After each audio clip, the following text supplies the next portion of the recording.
بسم اللہ الرحمن الرحیم اما المالکیہ فقد ذکرنا من مذہبہم ان الاجابہ ملزم للموجب۔ دیکھو مالکیہ کا مذہب پہلا گزر چکا ہے۔ وہ کہتے ہیں کہ جب ایجاب کرنے والا ایجاب کرے تو پھر رجوع نہیں کر سکتا جب تک کہ سامنے والا آدمی طرف آخر اس کو قبول کر لیں یا اس کو رد کر دیں۔ جب تک اس کی طرف سے ہاں میں یا نفی میں جواب نہیں آئے گا تب تک کہ اپنے ایجاب سے رجوع نہیں کر سکتا۔ یہ بات پہلے گزر چکی ہے مالکیوں کے مذہب کے حوالے سے۔ کہتے ہیں اما المالکیہ فقد ذکرنا من مذہبہم، جہاں تک مالکیہ کی بات ہے تو ہم نے ان کا مذہب پہلے ذکر کر دیا ہے کہ ان الاجابہ ملزم للموجب، کہ ایجاب موجب کے لیے لازم کرنے والا ہے، اس کے حق میں کیا ہے لازم کرنے والا ہے، بشروط ہی اپنے شرائط کے ساتھ۔ یعنی ہر ایجاب ملزم نہیں ہے جبکہ کیا ہو اس کے لیے کچھ شرائط ہے۔ مثال کے طور پر ایسے آدمی ہو جو عقد کر سکتے ہو، کوئی ممانعات نہ ہو، کوئی رکاوٹ بیچ میں نہ ہو، بات سمجھ میں نہیں ہے، تو ایسے آدمی اگر ایجاب کر لیں تو وہ ایجاب اس کے اوپر لازم ہوگا، اب رجوع نہیں کر سکتا۔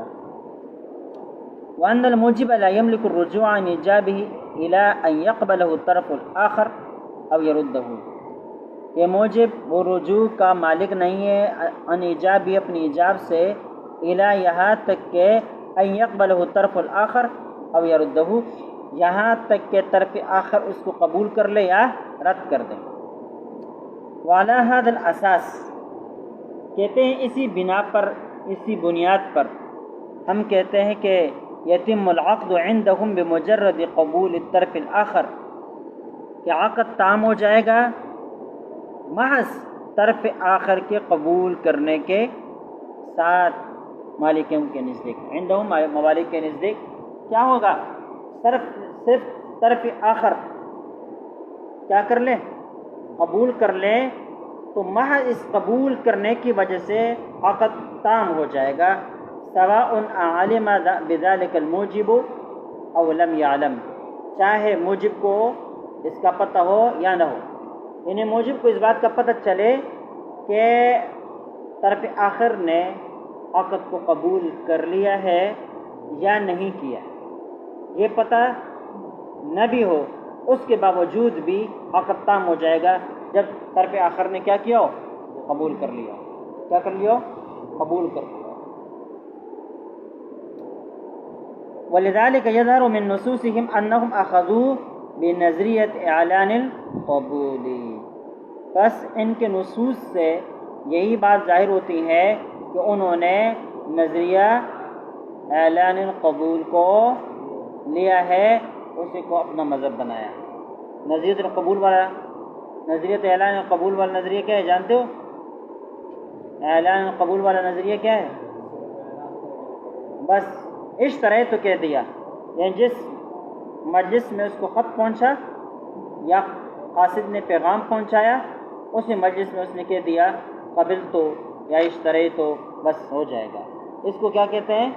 نظریہ اعلان القبول کہا جاتا ہے، وہ یہ کہ قبول کی پہلی صورت، ٹھیک ہے۔ وبالرغم من هذه النصوص، نصوص الفقہیہ، ان نصوص فقہ کے الرغم، ان کے باوجود، زعم بعض المعاصرین، بعض اہل عصر علماء کرام نے یہ گمان کیا ہے، یہ سمجھا ہے کہ ان فقہاء الشرعیہ الاسلامیہ یعتمدون مبدأ العلم بالقبول، کہ فقہائی شریعہ اسلامیہ یعنی اسلامی شریعت کے جو فقہاء کرام ہیں انہوں نے اس بات پر اعتماد کیا ہے، کس پر؟ مبدأ العلم بالقبول، کہ قبولیت کے علم کی مبدأ پر انہوں نے اعتماد کیا، قبولیت کے حوالے سے علم حاصل ہو جائے۔ اب وہ علم حاصل ہونا چونکہ مشکل معاملہ ہے، لہذا اس علم کا جو مبدأ ہے، اس علم کا جو سبب ہے، اس سبب کے اوپر کیا کیا ہے؟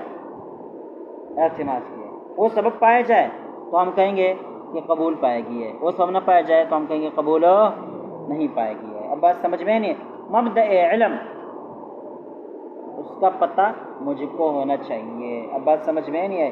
مثال کے طور پر دیکھو آگے خود تشریح کے ساتھ آ بھی رہا ہے کہ میں طرف آخر کہہ دے کہ میں نے قبول نہیں کیا، اور اس نے اپنا سامان طویل عرصے تک روک کے رکھا تھا، یہ سمجھ کر کے اس نے قبول کر لیا ہے۔ اب بات سمجھ میں نہیں ہے؟ یا قبول کرنے والا کہے کہ میں نے تو قبول کیا تھا، تو نے یہ چیز بیان میں کیوں بیچی؟ میں نے تو اس میں قبول کر لی تھی، آپ نے میرے طرف خط بھیجا تھا کہ میں اپنی گاڑی آپ پر بیچتا ہوں۔ بات سمجھ میں نہیں ہے؟ جیسے کہ آپ کا خط میرے پاس پہنچا تھا، میں نے تو اس وقت قبول کر لیا تھا، ٹھیک ہے، اور یہ ایجاب کرنے والا کہے کہ نہیں تو نے قبول نہیں کیا۔ اب اختلاف آ گیا، اس اختلاف کو کیسے دور کریں گے؟ مبدأ علم کو دیکھ کر کہ موجب کو قابل یعنی طرف آخر کی قبول کرنے کا پتہ چلا تھا یا نہیں چلا تھا؟ وہ کہتے ہیں مجھے پتہ نہیں چلا تھا، تو کیا اس کی بات مانیں گے یا نہیں مانیں گے؟ اس کی بات مانیں گے یا نہیں مانیں گے؟ اب بات سمجھ میں نہیں ہے؟ تو یہی چیز مبدأ علم ہے۔ اگر اس کے پاس کوئی ایسے سبب پایا گیا کہ جس کی وجہ سے علم حاصل ہو سکتا تھا تو ہم کہیں گے کہ تجھے پتہ تھا اور یہ عقد تام ہو گیا تھا، اور اب تم نے جو کسی اور پر بیچا ہے یہ صحیح نہیں کیا ہے۔ اب بات سمجھ میں نہیں ہے؟ یہ آگے تشریح آتی ہے۔ دون الاعلان، صرف اعلان کافی نہیں، صرف اعلان کافی نہیں۔ اب بات سمجھ میں نہیں؟ مبدأ علم کا پتہ ہونا چاہیے، مبدأ علم کا پتہ ہونا چاہیے۔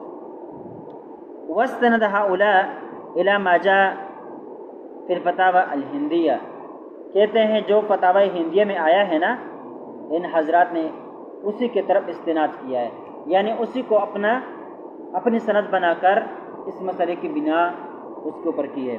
ومنها، اچھا فتاوی ہندیہ میں کیا ہے؟ فتاوی ہندیہ میں عقد کے صحت کے لیے کچھ شرائط ذکر کی ہیں، عقد کے صحت کے لیے کچھ شرائط ذکر کی ہیں۔ ان شرائط میں سے کہ منها ان من شرائط صحت البیع، بے کے صحت کے شرائط میں سے یہ ہے سماع المتعاقدین کلامہما، کہ متعاقدین ایک دوسرے کا کلام سنیں، متعاقدین ایک دوسرے کا کلام سنیں۔ وہو شرط انعقاد البیع بالاجماع، انعقاد بیع کے لیے یہ بالاجماع شرط ہے۔ فاذا قال المشتری، جب مشتری نے کہا اشتریت، کہ میں نے خرید لیا، ایجاب کرنے والے نے پہلے کہا تھا کہ یہ چیز میں نے آپ پر بیچ دی، اب مشتری نے کہہ دیا کہ اشتریت، لیکن ولم يسمع البائع کلام المشتری، لیکن بائع نے مشتری کا کلام ابھی تک سنا نہیں، لم ينعقد البيع، تو بے منعقد نہیں ہوگی۔ کیوں؟ اس لیے کہ سماع کلام صحت بیع کے لیے شرط تھا اور وہ نہیں پایا گیا۔ جب شرط مفقود ہوتی ہے تو مشروط بھی مفقود۔ وكذلك مر عن شرح المجلہ، کہتے اس طرح شرح مجلہ کے حوالے سے پہلے بھی گزر چکا ہے، انه يجب لصحة الرجوع عن الايجاب ان يسمع آخر الرجوع، کہ صحت ایجاب سے صحت رجوع کے لیے لازمی یہ ہے کہ دوسرا آدمی رجوع کو سنے۔ موجب نے ایجاب کیا، اب بات سمجھ میں آئی نہیں ہے؟ اب وہ طرف آخر یعنی مشتری جو ہے وہ سوچنے لگا قبول کر لوں یا نہ کروں، قبول کر لوں یا نہ کر لوں، یہ چیز میرے لیے اچھی ہوگی یا نہیں ہوگی، فائدہ مند ثابت ہوگی یا نہیں ہوگی، میرے لیے اس کی ضرورت بھی ہے کہ نہیں، آئندہ اس کی ضرورت پڑ سکتی ہے یا نہیں پڑ سکتی، یہ چیز اچھی بھی ہوگی کہ نہیں، سوچوں میں لگا ہوا تھا۔ یہاں بائع نے، ایجاب کرنے والے نے اپنے ایجاب سے کیا کیا؟ رجوع کیا، اور قبول کرنے والے کو پتہ ہی نہیں چلا کہ اس نے کیا کیا ہے، رجوع کیا ہے۔ وہ ابھی تک سوچ رہا ہے، وہ ابھی تک کیا ہے؟ سوچ رہا ہے، لیکن چونکہ اس نے سنا نہیں، لہذا اگر بعد میں وہ قبول کر لیں تو بیع تام ہو جائے گی۔ اب موجب یہ نہیں کہہ سکتا کہ بھئی میں نے تو اپنے ایجاب سے رجوع کر لیا تھا، میں نے تو اپنے ایجاب سے رجوع کر لیا تھا، لہذا میرے اور آپ کے درمیان بیع نہیں ہوئی۔ مشتری کہے گا کہ کہ بھائی میں نے آپ کا ایجاب تو سنا ہے لیکن میں نے آپ کا رجوع نہیں سنا ہے. اب بات سمجھ میں آئی نہیں, لیکن اب یہ فیصلہ کیسے ہوگا؟ ایک شخص نے بات سنی ہو اور کہتا ہے میں نے نہیں سنی, تو ایک شخص کہتا ہے کہ میں نے بات سننے کے باوجود کہتا ہے کہ نہیں سنی, اس کا فیصلہ کیسے ہوگا؟ یہ تو مشکل معاملہ ہے نا بھائی. ہاں تو کہتے ہیں اس کے لیے مبدأ علم پھر آ گیا. ٹھیک ہے, اسباب علم کو دیکھیں گے, اسباب علم کو دیکھیں گے. آگے اس کی بات آتی ہے, میں یہاں بات کروں گا تو ڈبل ہو جائے گا, پھر تکرار آ جائے گا, وقت ضائع ہوگا. قال الدکتور عبد الرزاق السنوری علی اساس ذالک, کہتے ہیں ڈاکٹر عبد الرزاق نے اسی اساس, اسی بنا پر یہ بات کہی ہے, ان منطق القاعدة التي تقول بوجوب سماع الموجب القبول في التقاعد بين حاضرين تقتضي القول بوجوب علم الموجب بالقبول في التقاعد بين غائبين, والسماع في حالة حضور الموجب يقابله العلم حالة غیابه. دیکھو یہ انتہائی اہم بات کہ اس قاعدے کی منطق جو ہمیں یہ بتاتی ہے کہ موجب کے لیے قبول کا سننا واجب ہے فی التقاعد بین حاضرین, جب عقد دو حاضر آدمیوں کے درمیان میں ہو رہا ہو تو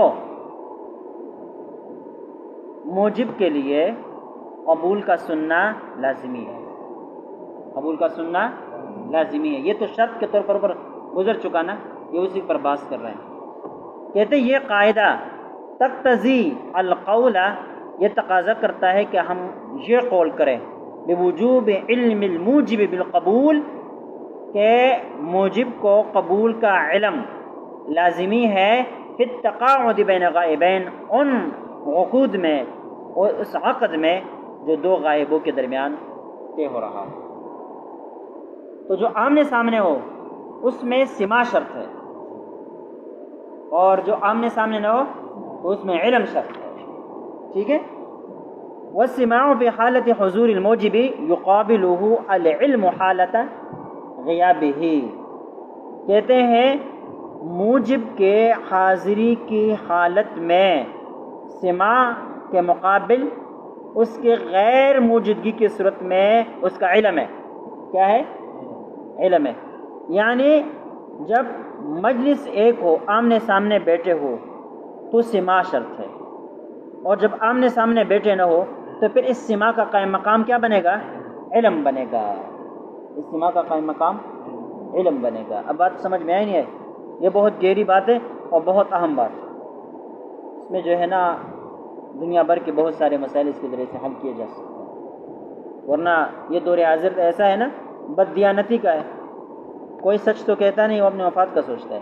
قبول بھی کیا ہے لیکن کہتا ہے میں نے قبول نہیں کیا ہے, یا اس نے سن بھی لیا لیکن کہتا ہے میں نے سنا نہیں. اب بات سمجھ میں تو معاملہ گمبھیر ہے کہ نہیں؟ والباقیہ, اچھا یہ چار نظریات انہوں نے ذکر کیے, اور پانچواں نظریہ جو دونوں کا مرکب ہے وہ بھی ذکر کیا. ٹھیک ہے, جس کے اندر کیا ذکر کیے تھے؟ دو چیزیں ذکر کی تھی. کون کون سی؟ ایک نظریت التصدیر و نظریت العلم. ان دونوں نظریوں کو ملا کر انہوں نے پانچواں نظریہ مرکب کر دیا تھا. کل 5 نظریے گزر گئے. کل کتنے گزرے؟ 5 نظریے گزر گئے. اب بعض فقہا کی کلام سے پتہ چلتا ہے کہ انہوں نے نظریہ اعلان قبول کو لے لیا ہے. یہ کس سے پتہ چلا؟ ممالک کے نصوص سے بھی اور احناف کے نصوص سے بھی. حضرت نے پھر اس کے اوپر تبصرہ کیا کہ جنہوں نے سماعت کی قید لگائی ہے نا کہ کلام آمنے سامنے ہونے کی صورت میں دونوں کلام سنیں, تو چونکہ آمنے سامنے نہ ہونے کی صورت میں سماعت کا قائم مقام علم بنے گا. سماعت کا قائم مقام علم بنے گا, اور اس کے لیے استدلال انہوں نے کیا ہے؟ دکتور عبد الرزاق کے اس قول سے کیا. اب بات سمجھ میں آئی نہیں کہ انہوں نے یہی نتیجہ نکالا ہے. اب وہ نظریے صحیح ہے یا غلط ہے, قرآن پاک اس کو کس نظر سے دیکھتا ہے, کس کو غلط ٹھہراتا ہے, کس کو صحیح سمجھتا ہے. اب بات سمجھ میں نہیں, یہی وہ پوائنٹ کی بات ہے جو اس کتاب کا خاصہ ہے کہ جدید معیشت کو آپ قرآن پاک کی روشنی میں سمجھیں، کسی کو غلط کہے کسی کو صحیح کہے، اب بات سمجھ میں نہیں۔ اب جدید معیشت کے اندر یہ چار نظریات چلتے ہیں، ہر نظریہ اپنے اپنے عرف کے مطابق فیصلہ کرتا ہے۔ مثال کے طور پر اگر کوئی شخص امریکہ میں رہتا ہے اور وہاں پر عرف یہ ہے کہ وہ نظریہ اعلان قبول کو مان لیتا ہے، لہٰذا وہاں پر تمام بیعات کے فیصلے اس پر ہوں گے۔ اگر کوئی شخص ایسے مارکیٹ میں، ایسے بازار میں یا ایسے ملک میں رہتا ہے جس ملک میں وہاں عام قوانین یا عرف عام یہ ہے کہ وہ نظریہ تصدیق القبول کو جو ہے لیتے ہیں اور اس کے مطابق ان کا جو ہے رواج ہے، تجارت چلتی ہے، تو وہاں پر ہم کیا کریں گے؟ نظریہ تصدیق القبول کو مانیں گے۔ اب بات سمجھ میں نہیں آئی؟ یا جو ملک ایسا ہے کہ جہاں پر کیا ہے بھائی، نظریہ تسلم القبول چلتا ہے، تو آیا ہم اس کو قبول کریں گے یا نہیں کریں گے؟ اگر کوئی ایسا ملک ہے کہ جہاں نظریۃ العلم بالقبول چلتا ہے، تو کیا آیا ہم اس کو قبول کریں گے یا نہیں، اس کو لیں گے یا نہیں لیں گے؟ یا اس طرح کوئی ملک ایسا ہے کہ جس میں یہ پانچواں جو دو نظریات کا مرکب نظریہ ہے وہ چلتا ہے، تو کیا ہم اس کے ساتھ اختلاف کریں گے کہ ہم ان سے کہیں گے تمہارا یہ نظریہ مجھے منظور نہیں ہے؟ قرآن پاک کی وہ آیت نفی کرتی ہے، وہاں نص نفی کرتی ہے، میں نہیں مانتا، ایسی بات ہے کہ نہیں؟ ایسی بات ہے کہ نہیں؟ اب سمجھ گئے؟ اب اس کو پیش کرتے ہیں ان چار نظریات کو یا پانچ نظریات کو قرآن پاک کے اوپر۔ کہتے ہیں والواقع ان وقت تمام القبول لم یصرح به القرآن الکریم، کہ قبول تمام ہو اس کے وقت بتلانے پر قرآن پاک نے کوئی تصریح نہیں کی کہ کس وقت قبول تام ہوگا، کس وقت قبول تام نہیں ہوگا، اس کی کوئی تصریح قرآن پاک نے نہیں کی ہے۔ اب سنت النبویہ سنت نبویہ نے بھی اس کی کوئی تصریح نہیں کی ہے علی صاحب الصلاۃ والسلام۔ بات سمجھ میں نہیں آئی؟ لہذا قبول کے تام ہونے کے وقت کے حوالے سے چار نظریات میں سے کسی ایک نظریے کے حوالے سے قرآن و سنت کی کوئی نص موجود نہیں۔ وَإِنَّمَا الْمَبْدَأُ الَّذِي ذَكَرَهُ الْقُرْآنُ الْكَرِيمُ هُوَ التَّرَازِي، عقد کے صحیح یا غلط ہونے، باطل ہونے یا فاسد ہونے کا مبدأ جو قرآن پاک نے ذکر کیا ہے وہ یہ ہے، وہ ترازی اور رضامندی ہے۔ اور رضامندی کا حصول ہے کہ عاقدین کے درمیان ترازی ہو جائیں، رضامندی باہم رضامندی۔ ترازی اس کیا ہے؟ باب تفاعل سے ہے نا بھائی، اس میں اشتراک ہوتا ہے، تو اشتراک باہم رضامندی، دو طرفہ رضامندی پائی جائے، دو طرفہ رضامندی پائے جائے، چاہے وہ دو طرفہ رضامندی بنظریہ اعلان قبول کی صورت میں حاصل ہو یا وہ رضامندی بنظریہ تصدیق القبول کی صورت میں حاصل ہو، چاہے وہ رضامندی نظریہ تسلم القبول کی صورت میں حاصل ہو، چاہے وہ رضامندی نظریۃ العلم بالقبول کی صورت میں حاصل ہو، یا وہ رضامندی اس پانچواں جو نظریۃ مزدبہ جو کیا ہے مرکب نظریہ ہے، اس مرکب نظریے کی صورت میں حاصل ہو، بس رضامندی حاصل ہو جانی چاہیے، رضامندی حاصل ہو جانی چاہیے۔ قرآن پاک کی آیت یا ایھا الذین آمنوا لا تأکلوا اموالکم بینکم بالباطل الا ان تکون تجارۃ عن تراض منکم، کہ تم آپس میں ایک دوسرے کا مال باطل طریقے سے مت کھاؤ مگر یہ کہ وہ آپس کی رضامندی کی تجارت کے ذریعے سے ہو۔ بات سمجھ میں آئی؟ تو پھر ایک دوسرے کا مال، آپ کا مال آپ کے پاس ہے، میرا مال آپ میرے پاس ہے، میرا مال آپ کے لیے تب جائز ہے تو کوئی صورت تجارت کی ہو جائے، بات سمجھ میں، تبادلے کی کوئی صورت سامنے آ جائے، ملکیت کی کوئی صورت سامنے آ جائے اور میری رضامندی سے میں آپ کو دے دوں، ٹھیک ہے، اور آپ اپنی رضامندی سے اپنا کوئی سامان کوئی چیز مجھے دے دیں۔ اب بات سمجھ میں نہیں، تبادلے کی کوئی صورت پائی جائے رضامندی سے تو ٹھیک ہے، یہ مال ایک دوسرے کے لیے کیا ہو جائیں گے؟ جائز ہو جائیں گے، حلال ہو جائیں گے۔ وَكُلُّ مَا ذَكَرَهُ الْفُقَهَاءُ فِي الْإِجَابِ وَالْقُبُولِ يَنْطَلِقُ مِنْ هَذَا الْمَبْدَأِ، کہتے ہیں جو کچھ بھی ایجاب و قبول کے بارے میں فقہا نے ذکر کیا ہے یہ اسی مبدأ سے چل نکلے ہیں، اسی مبدأ سے چل نکلے ہیں کہ وہ رضامندی کو تلاش کرتے ہیں کہ رضامندی کیسی پائی جائے، رضامندی کیسی پائی جائے۔ لہذا کسی کے ہاں رضامندی کی صورت یہ ہے، تم نے کہا کہ اس سے رضامندی ہو جائے گی، عقد ہو جائے گا۔ کسی کے نزدیک وہ رضامندی نہیں ہے، لہذا وہ کہتے ہیں رضامندی نہ ہونے کی وجہ سے عقد نہیں ہے۔ اب بات سمجھ میں نہیں ہے۔ بہرحال ہر شخص نے اسی ترازی کو بنیاد بناتے ہوئے عقد عقود کے مسائل ذکر کیے، ٹھیک ہے۔ فوقت تمام العقد هو وقت حصول الترازی بتوافق الارادتین، یہ بہت اہم بات ہے۔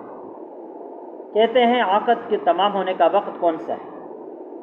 وہی وقت ہے جس وقت ترازی حاصل ہو جائے۔ اور ترازی کیسے حاصل ہوگی؟ بتوافق الارادتین، کہ جو دو طرفہ ارادے ایک دوسرے کے موافق ہو جائے۔ میرا ارادہ اور آپ کا ارادہ موافق ہو جائے باہم، تو سمجھو کہ رضامندی بھی ہو گئی ہے۔ اب بات سمجھ میں نہیں۔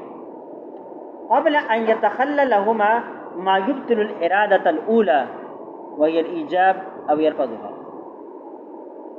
قبل اس کے یعنی قبول، دوسرا ارادہ پہلے ارادے کے ساتھ اس وقت موافقت پیدا کریں، رکھیں، اور اس سے رضامندی حاصل ہوگی۔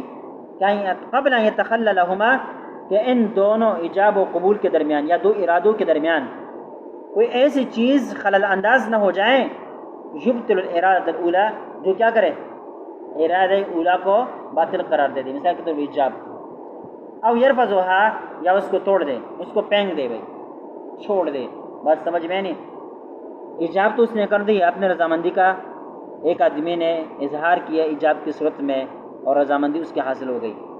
اب دوسرے نے اپنے رضامندی کا اظہار نہیں کیا تھا، مطلب ارادہ نہیں کیا تھا، کہ درمیان میں ایسی چیز اٹک گئی جس کی وجہ سے وہ کیا ہے، ایجاب ختم ہو گیا، جس کی وجہ سے ایجاب ختم ہو گیا۔ اب بات سمجھ میں نہیں۔ تو چونکہ ایجاب ختم ہونے کی صورت میں اس کی رضا باقی نہیں رہی، بعد میں دوسرا راضی بھی ہو جائے، تو پہلے کی رضا باقی نہ رہنے کی وجہ سے ترازی نہیں ہے، لہذا عقد نہیں ہوگا۔ وذلك انما يحصل عندما يتلفظ الطرف الاخر بالقبول ان كان الايجاب قائما الى ذلك الوقت، اور یہ رضامندی اس صورت میں حاصل ہوتی ہے کہ عندما يتلفظ الطرف الاخر، کے طرف آخر جو ہے تلفظ کرے، زبان سے بولے، بالقبول، قبول کے الفاظ ادا کریں، قبلت یا اشتریت، لیکن یہ قبلت و اشتریت کے الفاظ اس وقت رضامندی پر دلالت کریں گے ان کان الایجاب قائما الی ذلک الوقت، جب ایجاب اس وقت تک قائم ہو جس وقت دوسرا آدمی طرف آخر یا مشتری قبول کرتا ہے اور قبول پر تلفظ کرتا ہے، اس وقت تک موجب کا ایجاب قائم رہنا چاہیے۔ اگر اس نے رجوع کر لیا ہو تو پھر نہیں ہوگا۔ فالایجاب اعلان ارادت انشاء من قبل الطرف الاول، کہتے ہیں ایجاب کی نئی تعبیر کر رہے ہیں۔ ابھی تک ہم ایجاب کیا کہہ رہے تھے؟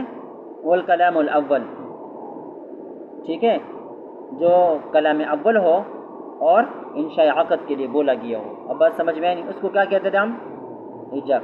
یہاں دوسرے ایجاب کیا ہے؟ اعلان ارادت الانشاء، وہ انشاء عقد کے ارادے کا اعلان ہے من قبل الطرف الاول، طرف اول کی طرف سے۔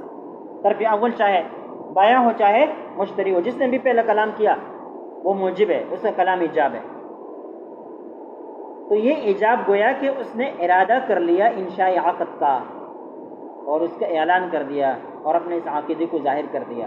جب یہ ارادہ الفاظ کی صورت اختیار کر کے سامنے آتا ہے تو یہ ایجاب بنتا ہے۔ کیا بنتا ہے؟ ایجاب بنتا ہے۔ ورنہ دل کے اندر تو بہت ساری چیزیں ہیں، آپ چاہ بھی رہے ہیں کہ میں کروں یا نہ کروں، ایجاب کروں یا نہ کروں، 10 مرتبہ کوئی بول بھی دیتا ہے کہ چلو میں نے اس پر بیچا، دل میں سوچتا ہے، بات سمجھ میں نہیں ہے، لیکن جب تک اس پر تکلم کر کے سامنے نہیں لے کر آتا تب تک کیا ہے، وہ ایجاب نہیں ہوتا۔ اس وجہ سے حضرت نے کہا اعلان ارادت الانشاء، ارادہ تو دل میں ہوگا لیکن اعلان تلفظ کی صورت میں اب ہوا۔ فإذا اقترن به اعلان ارادت الانشاء من قبل الطرف الاخر، لہذا جب اس ایجاب کے ساتھ مقترن ہوگا اعلان ارادت الانشاء، انشاء کی ارادے کا اعلان من قبل الطرف الاخر، دوسرے کی طرف سے توافقت الارادتان، تو دو ارادے موافق ہو گئے، وحصلت ترازی پائی گئی، وبہ یتم العقد، اور اس کی وجہ سے عقد تام ہو گیا۔ اب بات سمجھ میں آئی؟ یہ اس رو پیشگی کے قرآن پاک کا مطلب ہے کہ باہم رضامندی ہو اور وہ کسی بھی نظریے کے ذریعے سے حاصل ہو سکتا ہے۔ اب بات سمجھ میں هذا ما يقتضيه منطق الترازی وتوافق الارادتین، کہتے ہیں یہ وہ بات ہے جس کا تقاضا کرتی ہے باہم رضامندی کے منطق اور فلسفہ اور توافق الارادتین، کہ دو ارادوں کا متفاوق ہونا اسی کا تقاضا کرتا ہے کہ باہم کیا ہو، رضامندی ہو، اور اس کی یہ صورت ہے۔ ومن هنا ذکر الفقهاء ان العقد يتم بقبول الطرف الاخر في مجلس وصول الرسالہ، اسی بنا پر فقہاء نے ذکر کیا کہ عقد تام ہوگا طرف آخر کے قبول کے ساتھ، فی مجلس وصول الرسالہ، خط کے وصول ہونے کی مجلس میں، جب وہ قبول کرے گا تو عقد تام ہو جائے گا۔ ولیکن الذی یظہر لی، لیکن حضرت شیخ الاسلام فرماتے ہیں کہ جو بات میرے سامنے ظاہر ہو رہی ہے، واللہ اعلم، ان ھذا حکم الدیانہ، یہ سارے کے سارے کیا ہیں، دیانت کی باتیں ہیں، دیانت کی باتیں ہیں، کہ بھئی وہ اس وقت کہے کہ میں نے وصول خط کی مجلس میں قبول کر لیا تھا، مجھے کیا پتہ، اب میرے دیانت اتنی اونچی ہو، اتنے اعلیٰ مقام پر ہو کہ میں ہر مسلمان کو اپنی طرح متدین سمجھوں، دیانت والا سمجھوں۔ اب بات سمجھ میں نہیں ہے؟ جس طرح کہ میں کہوں کہ جس طرح میں جھوٹ نہیں بولتا اس طرح وہ بھی نہیں بولتا ہوگا، بات سمجھ میں نہیں ہے؟ اور وہ بھی اتنا سچا ہو کہ واضح بات، صاف بات کہے، جو مجلس کے اندر قبول کیا ہے تو وہ کہے، مجلس کے اندر قبول نہ کہے تو وہ بھی کہے۔ لیکن آج میرا آپ پر اتنا اعتماد نہیں اور آپ کا مجھ پر اتنا اعتماد نہیں ہے۔ اب بات سمجھ میں نہیں ہے؟ اب اس اعتماد کی باتیں، اس اعتماد کو بحال کیسے کریں گے؟ اس کے لیے ظاہری اسباب ہونے چاہیے۔ کیا ہونے چاہیے؟ ظاہری اسباب ہونے چاہیے۔ اب بات سمجھ میں نہیں ہے؟ بھائی دیانت کا مسئلہ اور ہے، قضا کا مسئلہ اور ہے۔ آپ نے ہدایت کے اندر بار بار پڑھا ہوگا کہ یقع دیانتا ولا یقع قضاء، یقع قضاء ولا یقع دیانتا۔ کبھی کبھی فقہاء فیصلہ کرتے ہیں کہ یہ کام ہو چکا ہے قضاء، دیانتا نہیں۔ کبھی کبھی کہتے ہیں دیانتا تو ہو گیا ہے لیکن قضاء نہیں۔ اب بات سمجھ میں نہیں ہے؟ جیسے کہ ایک شخص نے اپنی بیوی کو 3 طلاق دے دی، عورت نے سنی، لیکن اب وہ منکر ہے، اب وہ کیا ہے؟ منکر ہے۔ بھائی دعویٰ چلا، عورت کہتی ہے کہ مجھے 2 طلاق دے چکا ہے، گواہ تو ہے نہیں، مدعی پر قسم اس نے کالی جھوٹی۔ اب بات سمجھ میں نہیں ہے؟ تو قاضی کا فیصلہ کیا ہوگا کہ طلاق واقع نہیں ہوئی، بیوی شوہر کے پاس رہے، لیکن دیانتاً تو طلاق واقع ہو چکی ہے نا۔ لہذا یہ صورت میں پھر کہتے ہیں المرأۃ کالقاضی، عورت قاضی کی طرح ہے، خود کو شوہر سے بچانے کی کوشش کرے۔ ایک گھر میں رہنا تو مجبوری ہے، لیکن اگر وہ قریب آتا ہے تو اس کو روک سکتی ہے۔ اب بات سمجھ میں نہیں آئی؟ کیوں؟ دیانتاً مسئلہ اور ہے، قضاءً مسئلہ اور ہے۔ سمجھ گئے؟ اور بھی بہت سارے مسائل ہیں، لیکن اس کو ذکر کرنے سے وقت وہ بہت زیادہ لگے گا۔ بہرحال کہتے ہیں فمن تلفظ بالقبول، جس نے قبول کا تلفظ کیا، او کتب به فی رسالۃ بنیت انشاء العقد، یا خط کے اندر اپنا ارادہ لکھ دیا، قبول لکھ دیا، بنیت انشاء العقد، انشاء عقد کے ارادے سے۔ آپ کا خط مجھے پہنچا، میں نے پڑھا اور ادھر بیٹھ کر اس کا جواب بھی لکھ دیا کہ مجھے قبول ہے یا قبول نہیں۔ فإن العقد صار لازما فی حقہ دیانتا، تو جیسے ہی میں نے لکھ دیا نا کہ قبل تو میں نے قبول کیا ہے، میں قبول کرتا ہوں یا میں نے خرید لیا ہے، تو دیانتا جس وقت یہ میں نے لکھا یا میں نے بولا، تلفظ کیا، من ذلک الوقت، اسی وقت سے میرے اوپر عقد تام ہو گیا، میرے حق میں عقد تام ہو گیا۔ اب بات سمجھ میں آئی نہیں ہے؟ واما بالنسبۃ للموجب، لیکن موجب کی نسبت سے عقد کب تام تصور کیا جائے گا؟ میرے حق میں تو جیسے میں نے قبول کر لیا دیانتاً میرے حق میں عقد تام ہو گیا، لیکن اب اس کو باور کروانا ہے کہ عقد تام ہو گیا ہے۔ کس کو؟ موجب کو۔ اب اس کو کیسے منوایا جائے، کیسے بتلایا جائے، کیسے اس کو اعتماد دلایا جائے کہ عقد تام ہو گیا ہے؟ اب بات سمجھیں، وہ کیسے مجھ پر اعتماد کر لے کہ میں نے قبول کر لیا ہے؟ اب اس کے لیے کوئی نہ کوئی صورت ہونی چاہیے۔ فلا يعتبر العقد تاما في القضاء الا بتسلم الموجب رسالة القبول، لہذا موجب کے حق میں عقد تام نہیں ہوگا قضاءً الا بتسلم الموجب، مگر یہ کہ موجب وصول کر لے رسالۃ القبول، قبول کے خط۔ جب میرے طرف سے اس کے پاس خط پہنچے گا تب وہ کہے گا کہ بس اب بے تام ہو گئی ہے، اب بے کیا ہو گئی ہے؟ تام ہو گئی ہے۔ اب اگر دونوں کے درمیان کیا چلے؟ مقدمہ چلے، قبول کہتا ہے کہ قابل کہتا ہے، مشتری کہتا ہے کہ میں نے قبول کر لیا تھا اور آپ کو خط بیچ دیا تھا اور آپ نے خط وصول بھی کیا ہے۔ اب بات سمجھ میں نہیں آئی؟ تو جب مشتری نے یہ بات ثابت کر دی کہ میں نے خط لکھا تو نے اس کو قبول کر لیا تھا، لہٰذا میرے اور آپ کے درمیان بے تام ہو گئی ہے، اب تو انکار نہیں کر سکتا۔ جج کے سامنے یہ بات ثابت کر دی، جج فیصلہ کر دے گا کہ بے تام ہو گئی ہے، بے تام ہو گئی ہے۔ وذلك لأن اثبات وقت القبول الشفہی، اس لیے کہ آمنے سامنے قبول کا وقت کو ثابت کرنا، او کتابت الرسالہ یا خط لکھنے کے وقت کو ثابت کرنا، عسیر جدا، کیا ہے؟ مشکل معاملہ۔ ایک جیسے دیکھیں، ایک سمجھیں، آمنے سامنے بھی یہ معاملہ کبھی کبھی پیش آ جاتا ہے۔ میں نے ایجاب کر لیا، آپ نے دل میں قبول کر لیا، قبول کر لیا، یا زبان سے الفاظ بھی کہہ دیے، لیکن ابھی تک مجھے اطلاع نہیں دی، تو مجھے کیا پتہ چلا کہ اس نے قبول کیا یا نہیں کیا؟ مجھے تو پتہ نہیں چلا یا۔ وَلِأَنَّ الْقَابِلَ يُمْكِنُ، کہتے ہیں قبول کرنے والے کے لیے یہ ممکن ہے، أَن يَتَأَخَّرَ بَعْدَ الْقَبُولِ الشَّفَهِي فِي إِشْعَارِ الْمُوجِبِ بِقَبُولِهِ، کہ وہ آمنے سامنے قبول کر لینے کے بعد بھی موجب کو اطلاع، اپنے قبول کی اطلاع دینے میں تاخیر سے کام لے لے۔ قبول تو اس نے کیا ہے لیکن اب تک موجب کو اطلاع نہیں دی ہے اور اس میں وہ تاخیر سے کام لے رہا ہے، ٹھیک ہے نا؟ تو صحیح وقت کا پتہ ایک مجلس کے اندر بیٹھ کر بھی نہیں چلتا، ایک مجلس کے اندر بیٹھ کر بھی صحیح پتہ نہیں چلتا۔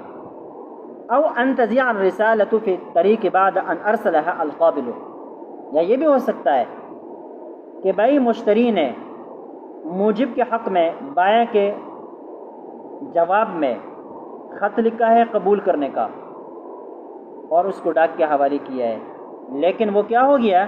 ان تضيع الرسالة في طریق، راستے میں وہ خط گم ہو گیا، ضائع ہو گیا، ٹرین کے ذریعے سے وہ جا رہا تھا، ٹرین کے کیا ایکسیڈنٹ ہو گئی، آگ لگ گئی، خط جل گیا۔ اب بات سمجھ میں نہیں آئی؟ بعد ان رسلها القابل، حالانکہ قبول کرنے والے نے تو خط بیچ دیا ہے لیکن وہ موجب کو پہنچا نہیں۔ وان الموجب الذي ليس على علم بذلك قد يعتبر جابر ساقطا، اور چونکہ موجب کو اس کا پتہ نہیں ہے کہ قبول کرنے والے نے میرے طرف خط بھیجا ہے، تو کبھی کبھی وہ کیا سمجھتا ہے؟ قد يعتبر جابه ساقطا، وہ یہ سمجھتا ہے کہ اتنا وقت تو گزر گیا اور اس کی طرف سے اب تک کوئی خط نہیں آیا تو ایجاب ساقط ہے۔ یہ کیا ہے؟ یعنی مطلب یہ ہے کہ وہ قبول نہیں کرتا، لہذا وہ کیا کرتے ہیں؟ وقد يتعاقد مع شخص آخر ظنا منه بأن إجابه لم يقبله المرسل إليه، وہ اس چیز کا عقد کسی اور آدمی کے ساتھ کرتا ہے یہ سمجھتے ہوئے کہ مرسل الیہ نے عقد قبول نہیں کیا ہے، حالانکہ مرسل الیہ نے عقد قبول کیا ہوا ہوتا ہے، جواب میں خط بھی لکھا ہوا ہوتا ہے، لیکن وہ خط یہاں تک پہنچا ہوا نہیں ہوتا۔ اب بات سمجھ میں نہیں؟ ولا بد لازالة هذه الصعوبات، چونکہ مشکلات ہیں۔ اب ہم تو یہ نہیں کہہ سکتے بھائی شریعت نے پابندی لگائی ہے تو یہ ہے وہ ہے، بات سمجھ؟ ٹھیک ہے، شریعت نے اگر پابندی صراحتاً لگائی ہو پھر تو کسی کا پر ہی نہیں چلتا، پھر تو مسئلہ ہی ختم۔ لیکن اگر شریعت نے پابندیاں نہیں لگائی، اباحت کا وسیع میدان آپ کو دیا ہے، تو پھر یہ مشکلات آپ کو حل کرنے چاہیے، پھر یہ مشکلات آپ کو حل کر لینے چاہیے۔ اب بات سمجھ میں نہیں آئی؟ سوچنے کا کتنا بڑا مقام ہے حضرت، بجائے اس کے کام جو زمانے سے طے شدہ یا حل شدہ مسائل ہے جو ابھی تک کیا ہے مختلف فی ہے، جو حل ہوتے ہی نہیں ہیں، ان کے بجائے ہم ان مسائل کو سوچیں، اس کے اندر اپنا ذہن لڑائے کہ کس طرح آسان سے آسان صورت ہم دنیا کے سامنے پیش کر سکتے ہیں کہ وہ شریعت کے موافق بھی ہو اور لوگوں کے لیے آسان بھی ہو، شریعت کے موافق بھی ہو اور لوگوں کے لیے آسان بھی ہو۔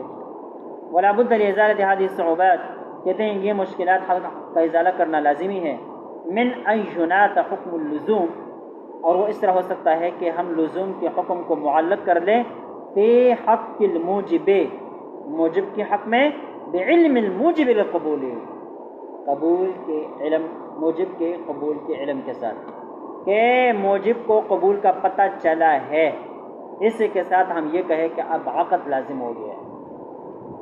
جب تک موجب کو قبول کا پتہ نہ ہو تو ہم یہ کہیں کہ عقد لازم نہیں ہوا، عقد لازم نہیں ہوا۔ یہ کیوں؟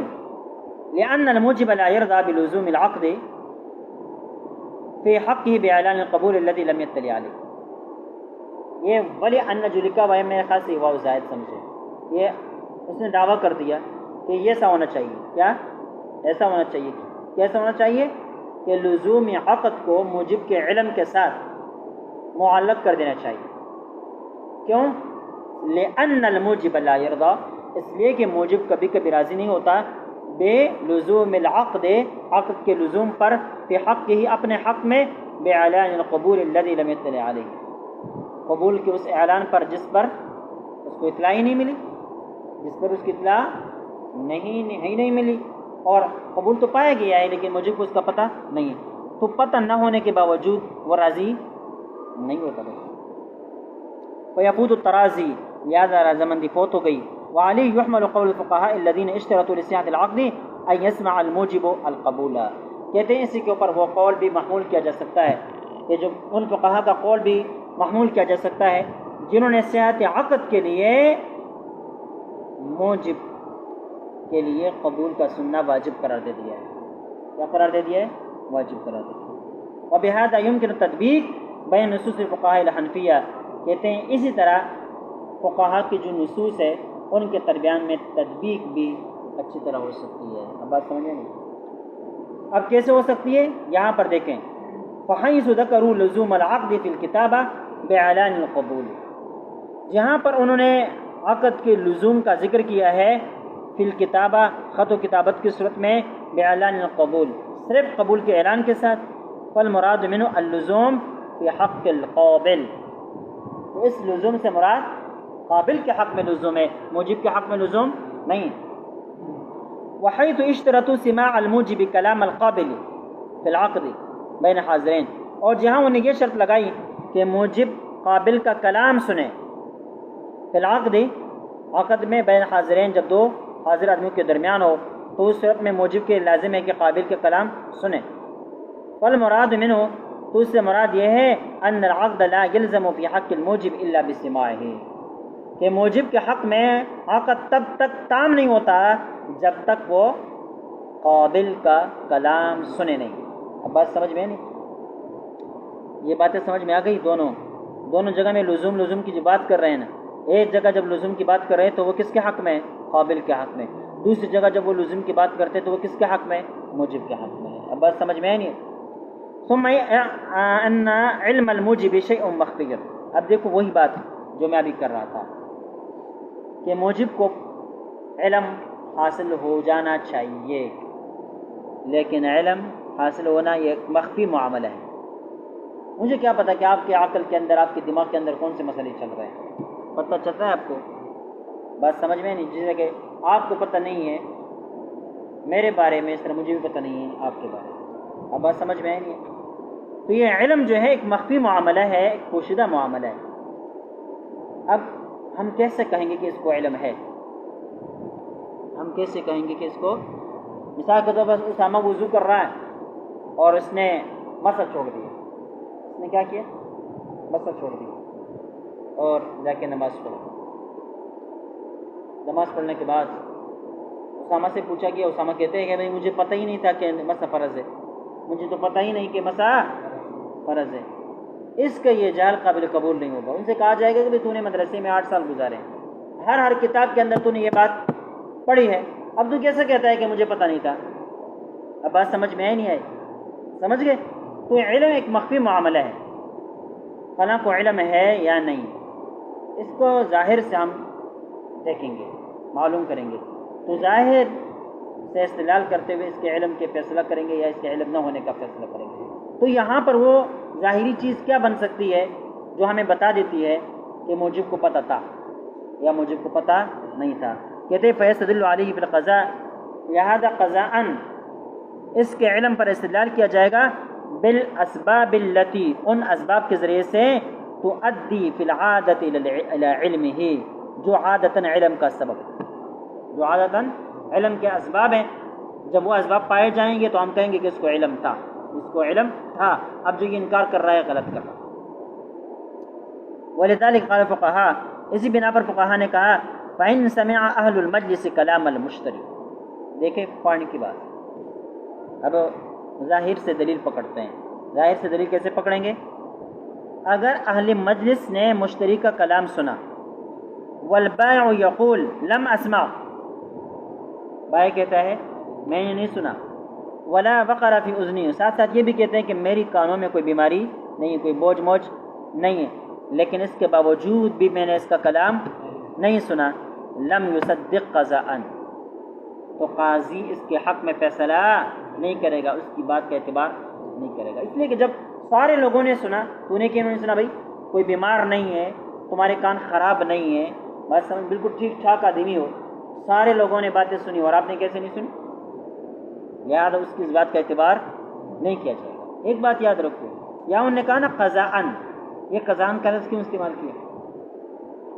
اس لیے کبھی کبھی ایسا بھی ہوتا ہے کہ آپ مجلس کے اندر موجود ہے لیکن سوچوں میں مستغرق ہے، دنیا آگے پیچھے ہو رہی ہے، شور شرابے ہیں، لیکن آپ کو کچھ پتہ نہیں چلتا کہ یہ کیا ہو رہا ہے۔ آوازیں تو آ رہی ہیں لیکن آپ کو یہ پتہ نہیں کہ کیا باتیں ہو رہی ہیں۔ اب بات سمجھ میں نہیں آ رہی؟ تو اس وجہ سے ہو سکتا ہے کہ وہ کیا ہو سکتا ہے اس نے بات سنی ہو، ٹھیک ہے، لہٰذا ہم کہیں گے یہ بالکل جھوٹ نہیں کہتا، یہ بھی ہو سکتا ہے کہ نہیں سنی ہو، تو دونوں کا احتمال ہے نا۔ لہذا ہم تو چونکہ قاضی بن کر فیصلہ کرتے ہیں تو قاضی ظاہری اسباب سے استدلال کرتے ہوئے کہیں گے کہ حضرت آپ ٹھیک کہتے ہوں گے لیکن ظاہری حالات بتاتے ہیں کہ آپ غلط ہیں۔ بات سمجھ میں ہی نہیں آئی؟ اب تیرا معاملہ، تیرا اور اللہ کا معاملہ ہے، وہ تجھے جھوٹا قرار دیتا ہے، آخرت میں تجھ سے نہیں پوچھے گا، لیکن اگر تو نے جھوٹ بولا ہے تو آخرت میں تجھ سے پوچھے گا، لیکن ہم دنیا کے اعتبار سے یہ فیصلہ کریں، اس کو کہتے ہیں قضاءً، ٹھیک ہے۔ اب دیانتاً و قضاءً کا مسئلہ سمجھ میں آیا؟ ہاں۔ وهذا ظاہر فی ان سماع الموجب القبول امر یستدل علیہ بالسبب، کہتے ہیں یہ ظاہر ہے کہ سماع ایک ایسی چیز ہے، یہ نے قبول سننے کا، موجب کے لیے قبول سننا امر ایسا معاملہ ہے یستدل علیہ بسبب، کہ اس کے اوپر استدلال کیا جائے گا ظاہری سبب کے ذریعے سے، جو سننے کا سبب ہے۔ اب بات سمجھ میں وہ ٹھیک ٹھاک ہے اور اس نے بولا بھی ہے، سارے لوگوں نے سنا بھی ہے، لہذا آپ نے یہ سنا ہے، اس کو اس پر مفعول کیا جائے گا۔ وذلك ان يتكلم الموجب بصوت عادي يسمعه اهل المجلس، اور سبب یہ ہے کہ موجب کلام کرے بصوت عادی، ایک اونچی آواز کے ذریعے سے، یسمعه اهل المجلس، اتنے عام طور پر ہونے والی باتیں جن کو اہل مجلس سنتے ہیں، بس اتنی آواز سے جب موجب نے ایجاب کر لیا تو ایجاب ہو گیا۔ فَكَذَلِكَ فِي الْمُكَاتَبَةِ، یہی حالت مکاتبت میں بھی ہے، یستدل علی علم الموجب، مکاتبت کی صورت میں موجب کے علم پر استدلال کیا جائے گا بتسلمہ للرسالہ، کہ اس نے خط کو وصول کیا ہے۔ بس جب آپ نے یہ ثابت کر دیا کہ بھئی میں نے قبول کر لیا تھا، خط لکھا تھا اور یہ خط اس نے قبول کر لیا ہے، بات سمجھ میں نہیں ہے؟ بحیث یمکن فی العادہ من قراءتها والاطلاع علی ما فیها، لیکن ساتھ ساتھ اتنا موقع بھی ملنا چاہیے کہ جس موقع میں وہ خط کھول کر اس کو دیکھا بھی جا سکے، پڑھا بھی جا سکے۔ بات سمجھ میں آئی نہیں آئی؟ مثال کے طور پر آپ نے جیسے خط پکڑا ادھر جا کے دعویٰ کر دیا کہ بھائی میں نے تو تام ہو گئی، بھائی کیسے تام ہو گئی؟ میں نے خط اس کو دیا ہے، اس نے خط وصول کیا ہے، وہ کہیں کہ بھئی آپ نے مجھے تو خط پڑھنے کا موقع ہی نہیں دیا۔ اتنا موقع بھی ملنا چاہیے، بحیث یمکنہ فی العادہ، اس طور پر کہ عادتاً یہ ممکن ہو، من قراءتها، کہ وہ کیا کرے، اس خط کو پڑھیں، والاطلاع علی ما فیہا، اور اس کے اندر جو کچھ لکھا ہوا ہے اس پر وہ کیا پائے، اطلاع پائے۔ ٹھیک ہے۔ وحاصل هذه الدراسہ، کہتے ہیں اس سبق کا خلاصہ یہ ہے، ان العقد یلزم فی حق القابل باعلان القبول، کہ عقد جو ہے قابل کے حق میں اعلان قبول کے ساتھ منعقد اور تام ہو جاتا ہے، لازم ہو جاتا ہے۔ وفی حق الموجب بتسلمہ، اور موجب کے حق میں خط وصول کرنے کی ساتھ ساتھ کیا ہو جائے گا، عقد لازم ہو جائے گا۔ ھذا ما ادى الیہ نظری، کہتے ہیں یہ وہ بات ہے جس کی طرف میری غور، میری فکر گئی ہے، بعد مراجعۃ کلام الفقہاء، کہتے ہیں کلام فقہاء کے مراجعات کے بعد۔ دیکھو یہ شیخ الاسلام کی محنتیں ہیں۔ دوسرا مولوی اتنا سوچتا ہے، پھر کہتا ہے کہ اس نے یہ کہا، اس نے یہ کہا، بات سمجھ میں آئی نہیں ہے، اس میں گہری نظر کی ضرورت ہے۔ صرف یہ نہیں کہ آپ نے کتابوں کے اندر عبارتیں نکالی اور لکھنے شروع کر دی، ان عبارتوں کے اوپر سوچنا بھی ہے، ان سے نتائج بھی اخذ کرنا ہے، اس کے اندر کتنے کتنے احتمالات ہیں، ان احتمالات کے ذریعے سے آپ کسی مشکل مسئلے کو حل کر سکتے یا نہیں کر سکتے۔ اب بات سمجھ میں نہیں، یہ بہت مشکل کام ہے۔ اس وجہ سے کہ حضرت کہتے ہیں کہ یہ میری نظر ہے جو یہاں تک پہنچی ہے، اور اس کے لیے میں نے فقہاء کے کلام کی طرف مراجعات کیا ہے، اور ان مراجعات پر ہم بھی گواہ ہیں کہ حضرت نے جتنے بھی کہا اس کے لیے دلائل پیش کی ہیں۔ ٹھیک ہے۔ لیکن کوئی انسان عقل کل نہیں ہے، مراجعات کتب کے بعد بھی انسان غور و فکر کر لے، ہو سکتا ہے کہ غلط نتیجہ آ سکتا ہے۔ اب بات سمجھ میں، لیکن کسی کے محنتوں سے انکار نہیں کرنا چاہیے، اور کسی ایک غلطی کی وجہ سے اس کو اتنا گرا دینا کہ اس کی جو ہے نا اسلام و کفر کا مسئلہ بن جائے، یہ بھی بڑا ظلم ہے، یہ بھی کیا ہے، بڑا ظلم ہے۔ ولیکن المسئلہ اجتہادیۃ، دیکھو اس کے عاجزی کو کہتے ہیں یہ مسئلہ اجتہادی ہے۔ مسئلہ کیا ہے، اجتہادی ہے، مبنیۃ علی تفسیر الترازی، اور کہتے ہیں اس کی دار و مدار کس کے اوپر ہے، ترازی کی تفسیر کے اوپر ہے۔ لفظ ترازی کی تفسیر تم کیا کرتے ہو، الذی اشترطہ القرآن الکریم لصحۃ العقد، وہ ترازی جس کو قرآن پاک نے عقد کے لیے شرط قرار دے دیا ہے۔ اب اس رضامندی کی تفسیر کیا ہے، والنظریات الاربعہ التي ذکرناها كلها محتمل، کہتے ہیں یہ جو 4 نظریات ہم نے ذکر کیے یا 5 نظریات ہم نے ذکر کر دیے، یہ 5 کے 5 نظریات اس ترازی کی تفسیر بن سکتے ہیں، اس ترازی کی تفسیر بن سکتے ہیں، سب اس کا اہتمام رکھتے ہیں، سب اس کا اہتمام رکھتے ہیں۔ وَأَنَّ الْأَخْذَ بِأَيٍّ مِّنْهَا حَسْبَ الْأَعْرَافِ السَّائِدَةِ، کہتے ہیں چلتے ہوئے عرب کے مطابق ان میں سے کسی ایک نظریے کو لینا، لا يؤدي الى مصادمت نص من نصوص القرآن والسنہ، یہ آپ کو نص یعنی قرآن پاک اور حدیث کی کسی نص کے ساتھ ٹکراؤ کی طرف نہیں لے کر جاتا۔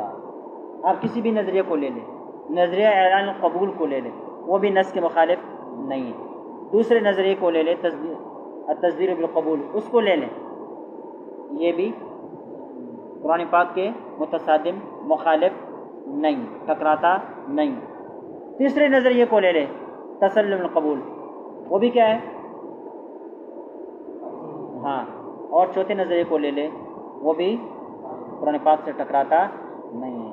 لہذا ہم نے جو ہے نا ڈائریکٹ کسی کے فیصلے نہیں کرنے کہ وہ غلط ہے وہ صحیح۔ دوسری بات یہ ہے، بعض حضرات یہ سمجھتے ہیں کہ اس دور میں اجتہاد نہیں، کوئی مجتہد موجود نہیں۔ جب مجتہد موجود نہیں ہے، جب میں مجتہد نہیں ہوں نا تو میں رائے بھی نہیں پیش کر سکتا۔ بعض حضرات یہ کہتے ہیں، یا جو میں تو اسلامی یہ جو بینکاری چل رہی ہے اس کو میں علی وجہ الکمال نہیں مانتا، مطلب یہ کہ بالکل اس کا ہر چیز کو میں صحیح نہیں سمجھتا، لیکن صرف اس وجہ سے کہ بھائی یہ دور اجتہاد کا نہیں ہے، لہذا کوئی شخص اپنی رائے بھی پیش نہیں کر سکتا، یہ بات بھی قابل قبول نہیں۔ کیوں؟